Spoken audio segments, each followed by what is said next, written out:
no contest. No contest. Clamidal's just like on a different level. It doesn't matter what game it is, he's got a Bowser. And I don't know how he did tonight overall, but I wouldn't be surprised if he I'm pretty sure he got top 8. I wouldn't be surprised if he got probably like top 5. Really, really amazing player. But with all of that aside, we've had countless fantastic players tonight, and all boils down to these final 2. These final 2. And this is kind of what I was predicting whenever I got in here. Whenever I scanned the room, I looked around, and I thought, who is going to be making it to the top? These are the 2 that came to mind. It wasn't me. That's true. Yeah. Yeah, that's true. If we do a Ganon side event, though. Oh, please, I don't want to play that character again. Okay. We got AeroLink versus ZekEsports. ZekEsports, my friend. ZekEsports. Cosmic Cosmos. Bayonetta. And who are we getting off the other one? Corrin, of course. Corrin, of course. And character loyalists. Once these DLC characters came out, these guys rushed to enjoy them. Oh, Up Tilt City. The immediate witch time as well. And I will say that talking with AeroLink, it was an interesting catch-22. He looked over the footage of the last time that he played against Cosmos, and he realized that he was getting grabbed a lot. But the reason why was because he was giving a little bit too much respect to that Dragon Lunge that Cosmos will use very often in neutral. Right? He does it use pretty frequently, as well as ways for him to punish off stage. Exactly. So now AeroLink, it's looking like he's starting to implement a lot more witch times, but as a retort, Cosmos is starting to mix up the timing, actually getting a lot more openings, some of these counter hit setups that he's looking for, and getting back in the lead as well. A big part of this matchup is going to be around landings and the edge. That's what AeroLink said he needed to really work on. Absolutely. I mean, particularly with these characters, you can see the recoveries that you see coming from Corrin's are a little bit more telegraphed, and it comes from being importantly above the stage at those high angles. Oh, he tries to go for the hard read on the down smash. That was excellent. But coming up short. Ooh, nearly caught him with the dive kick. Now, from this angle, it's a lot of these guys swinging those disjoints and doing their best to see if they can occupy that space. There we go with the dive kick. That side B is so important for Bayonetta because you get to punish things that are just outside of the range and punish things that no other Smash characters really can.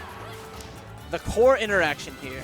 Cosmos, I don't think it's high enough a percentage for him to get a KO with a grab, so he's going to be looking for something like a Dragon Lunge, maybe a Dragon Pulse shot. And AeroLink is going to recognize this, and because he can't get a KO off of standard combos at this point, he might be looking for a witch time. Good job there using the dash Dragon Lunge to go towards center stage, avoiding a potential interaction with Bayonetta. And what did I say about that witch time? AeroLink is going to be taking the first stock in this game. Now keep in mind that Cosmos, every time he's been in Grand Finals, he's actually taken first place. But this is completely different from the last time he squared off. He's actually the one in the loser's side this time, so he doesn't have very many stocks to give. That's true. Now, keep an eye out on these higher percentages. Ooh, he goes in for the dare. Sick job edge guarding here. Now he's going to focus on pushing himself back up here, and Bayonetta's often save their double jump because they need it once they go to those lower side of the stages. The reason they don't use the double jump is because often they're using grounded up B, saving them that jump, but excellent job there from Cosmos, using that puncture and then following up right after. The Dragon Lunge is so important to a lot of the gameplay here, especially even in moments of neutral, where you're seeing that he doesn't know necessarily if he's going to see AeroLink come forward or lunge forward, so he's trying to test the area, and then he'll move away to avoid an interaction. AeroLink has been labbing his combos, trying to figure out what's optimal to deal with Cosmos' DI based on the sets that he watched them play. But we're noticing from Cosmos some great DI mix-ups to get out of those elaborate combos that Bayonetta is known for. Back at neutral, and AeroLink will be walking away with the grab, getting a bit of real estate, but Cosmos turning the tides with that back throw. And like I said, that ledge so important. AeroLink, such a smart option with the Witch Twist that just covered so much of the stage. Cosmos was spacing for a perfectly spaced Dragon Lunge, and it cost him everything. So, at the ledge, what really was the tempo shift was the up B as soon as he let go of ledge.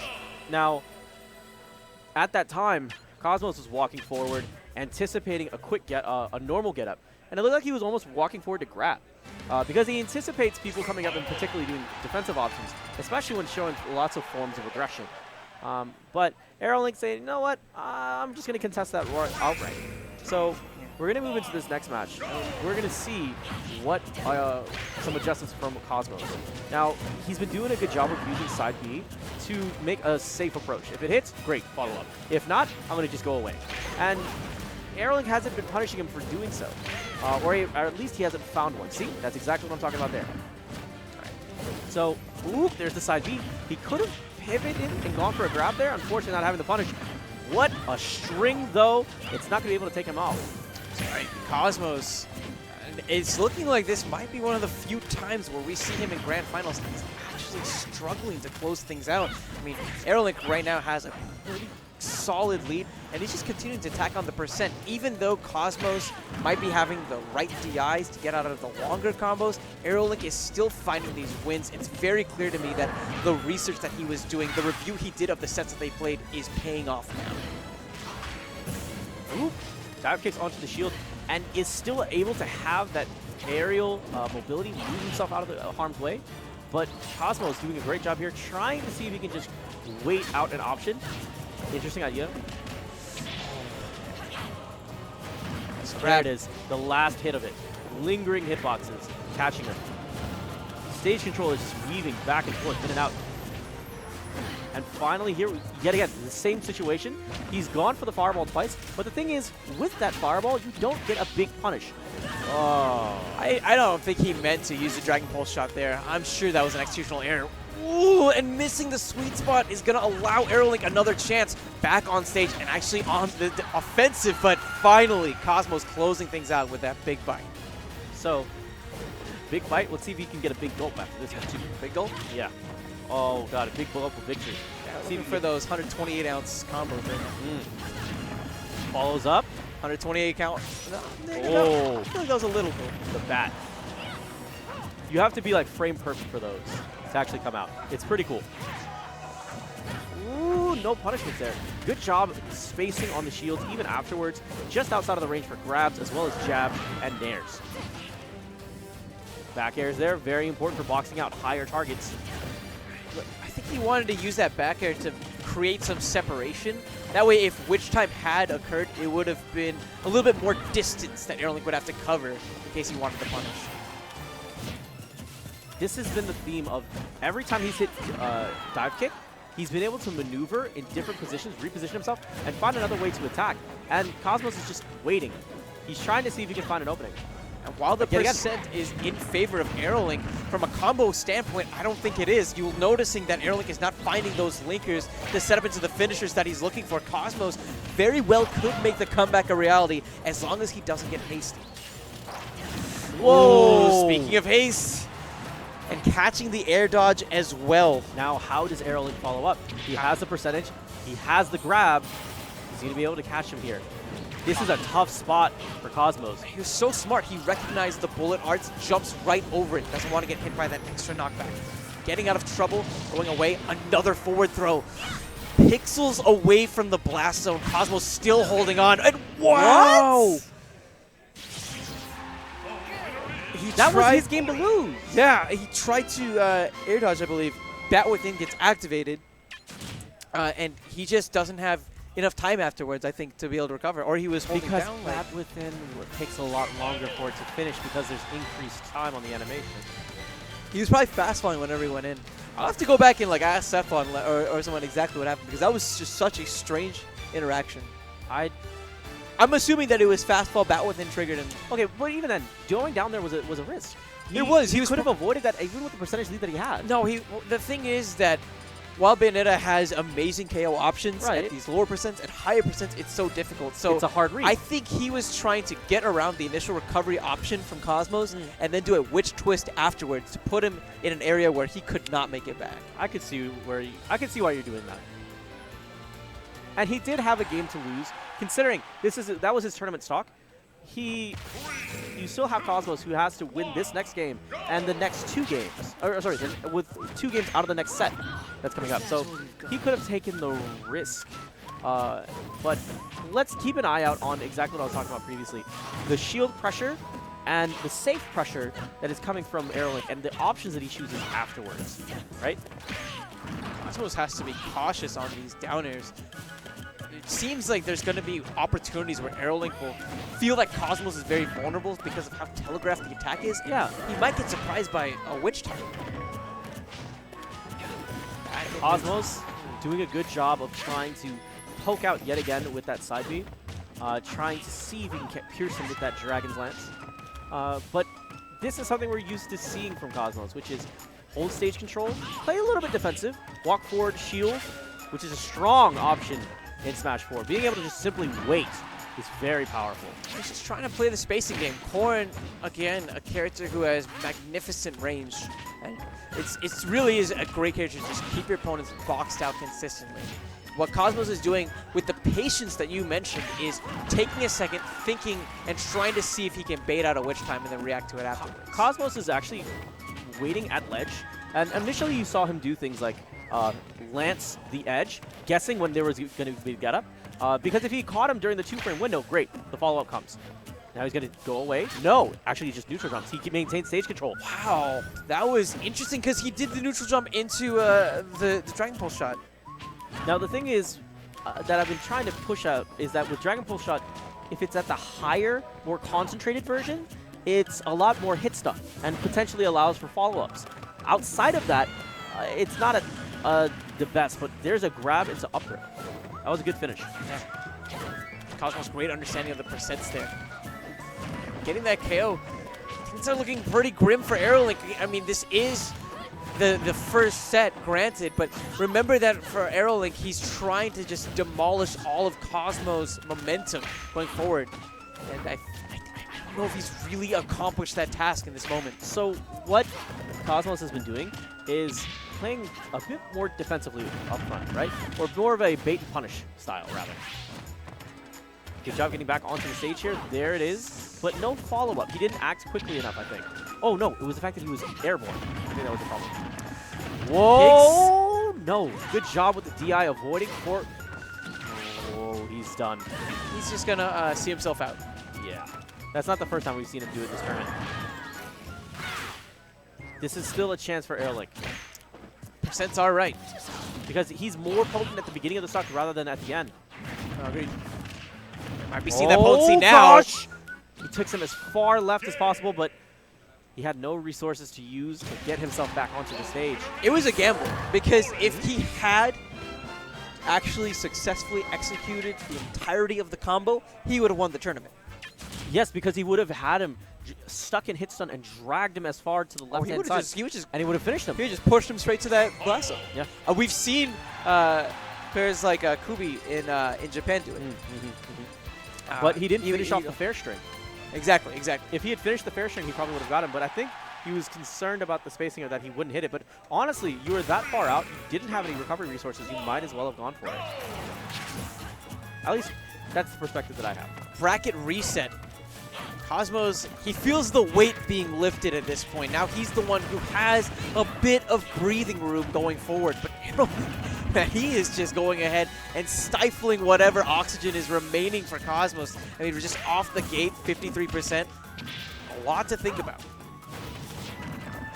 Interesting idea. He tried to cover the low option. Ooh, is he going to be able to get the up air? No, he goes to the up B. He's getting the witch twist. He's just not able to find the up airs. A second shot, and he's actually going to close the stock out. Huge start for AeroLink. And now the momentum back in his favor, though. Stage real estate says otherwise. Bat withins through the initial settings of the jab, but that full string is a bit too much to get through. Both of these guys have been going for jab strings, and to me it shows that they've been trying to just build percentage consistently. I mean, with Bayonetta, you'll notice that she wants to keep you at these lower percentages in order to establish that combo game off of Witch Twist, right? Now, in these situations, ooh, that was actually perfect. Great job. Still living. Good DI. Interesting. The way, it's the placements of Witch Time that are very important and very interesting and reveal the intent. Ooh. He added in the fair there to change up the DI to give him one of those mix-ups, and then tried to follow up afterwards, but it gave Cosmos enough time to figure out his escape route. The fact that Cosmos has that range means AeroLink has to think twice. And we saw right there that if he whiffs one of those full combo sequences, he's very likely to lose a stock. Back to the center of the stage. AeroLink, ooh, he's starting to use those bears in a way to wall out Cosmos' approaches off of that Dragon Lunge.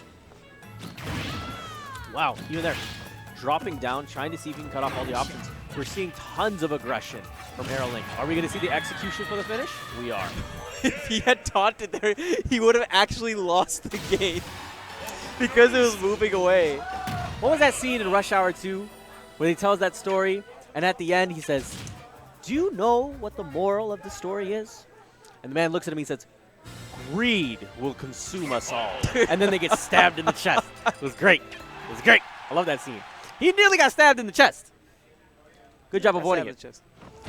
What was that commercial? Double pits to chesty? Got Dog. Got Dog. And again, we're seeing the run back now to Battlefield. Sorry, Final Destination. I'm just thinking, I have Battlefield on my mind because I was doing so many Ganon Dittos before. And that stage is just so beautiful. I mean, don't get me wrong, the aesthetic on FD, I appreciate it as well, but Battlefield set, dude. I just want it. I just want it. And AeroLink right now just wants this combo. He wants the W. He knows that he's 2 stocks away from taking it all and actually taking Grand Finals from Cosmos for the first time. Oh, rising Nair. Now he's trying to see if he can cut off options. He committed a bit too hard to that Nair, had the landing lag to deal with, and that's why we're seeing AeroLink swapping over to the other sides. But excellent job just regaining control again. Follow up air. That's what I wanted to see. Because with every time that he's been hitting on shield, he's been going, okay, I'm above you. And I want to see the jump out of shield. I want to see the up air punishes. Whoo, baby. The hard read calls. Cosmos has been working on that all night. It was set in particular, he's been waiting to see if he can catch him with that lance. It was just beautiful too, because he throws out initially hoping he can catch maybe an overshoot on the attempted sweet spot. Then he walks back a couple of centimeters and then gets the second one. AeroLink though, quick answer back, and now last stocks, maybe the last game of our tournament. Cosmos needs to find some big openings here, and he really needs to start punishing some of AeroLink's landing right there. Finally able to capitalize on that whiffed Nair attempt. That Dragon Lunge is perfect for that. And AeroLink's starting to answer back on some of these Dragon Lunges. You're noticing he's taking a lot more airborne approaches, getting over that slant towards the ground. Finding the opening. Wow, did he get it? And he almost found the stock. Again, coming close. Which time? This is going to help a lot, but it's not going to be enough to close the stock out. Cosmos still hanging in there. See, you'll notice that he does 2 dashes to the left, and then immediately he'll do things like witch time immediately after, because he thinks that he's baited him to see, oh, he still has to go through special fall, and then he witch time. Oh, baby. The down air. It may have been nerfed, but it's still such a strong option. Cosmos approaching those triple digits and trying to find some answers. If he's swing happy, he's going to be playing right into AeroLink's game plan. I honestly thought Cosmos was going to drop down there immediately. But it's risky. Exactly, but we've seen him do it. Oh, yeah. Well, not in this set, but multiple Grand Finals previously. Ooh, the hard call out. What a punish. AeroLink even told me that's where players really need to capitalize whenever it comes to Bayonetta, because she doesn't always have the best landing options. Correct. And Cosmos has the perfect tool set to go and punish those landings in particular. Because he has such good control of the immediate horizontal space directly in front of him. I mean, characters like Marth, who have that sort of control horizontally, still have to swing the sword in that arc before it comes down onto it.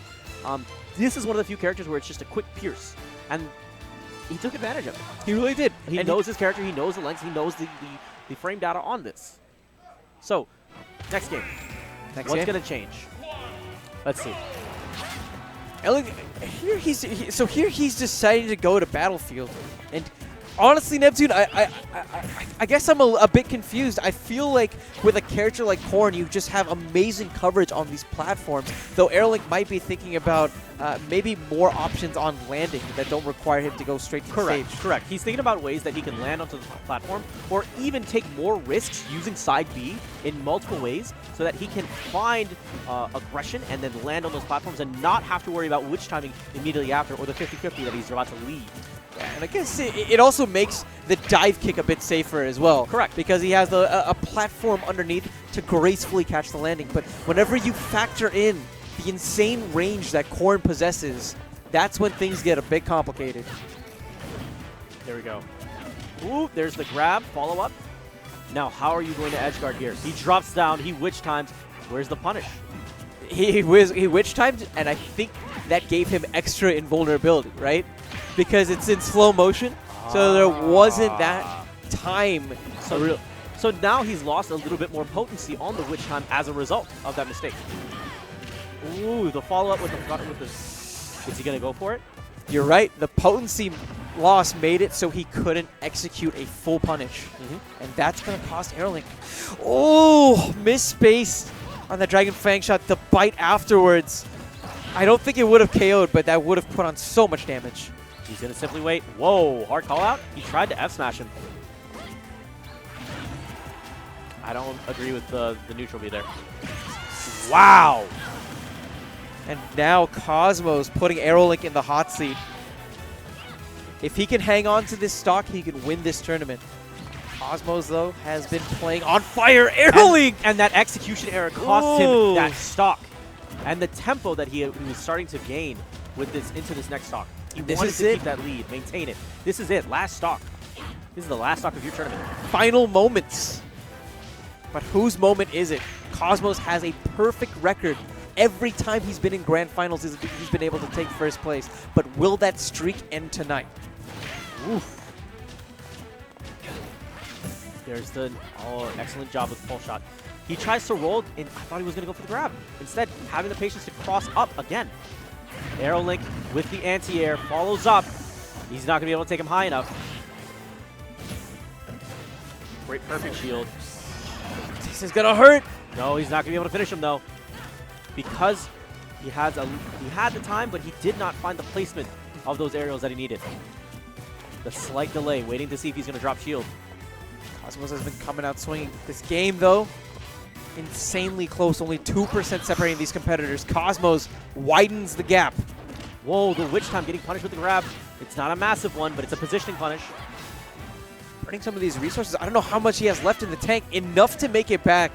Cosmos going to go ahead and just reset back to neutral. I like it. He's going back to stage playing smart. Oh, wow! That was such a great call out on that roll in. Good air dodge. There's the grab. Punishing neutral get up. Another air dodge here. Waiting. This has been where he's been making his bread and butter. And that's where he's going to take the tournament. Dragon Lunge into center stage. Catching AeroLink as he was hoping to reclaim some of that ground. And Cosmos continuing the streak, this time from losers. I'd like to say that we'd be surprised if, but honestly, he's been using, that Lance is integral to his gameplay. He's done such a good job throughout that set of using it accurately, using it precisely, and it's such a great tool for him to not only be aggressive, but poke aggressively and retreat if he did not make the connection that he wished for. So, because of these fantastic safe options, because of the punishment that he did and the adaptation from what we saw from the dive kicks on AeroLink onto his shield, that's why we're seeing him reign supreme tonight. Exactly. But with all of that in mind,